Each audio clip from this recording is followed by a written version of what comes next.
छत्रपती शिवाजी महाराजांचा राज्याभिषेक 6 जून 1674 रोजी रायगड किल्ल्यावर अत्यंत भव्य व ऐतिहासिक समारंभात झाला. शिवाजी महाराजांचा हा राज्याभिषेक केल्यामुळे त्यांना औपचारिकपणे छत्रपती म्हणून मान्यता मिळाली, ज्यामुळे त्यांचा राजा म्हणून शासन सुरू झाला.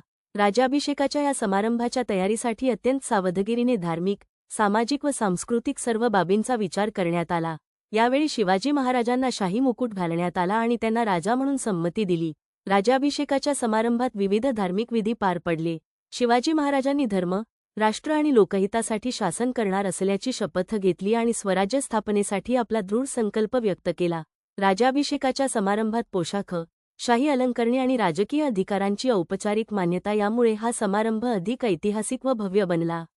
शिवाजी महाराजांचा राज्याभिषेक फक्त एका राजा म्हणून त्यांचा अधिकार स्थापित करणारा नाही, तर हे एक ऐतिहासिक व सामाजिक क्रांतिकारी टप्पा ठरले.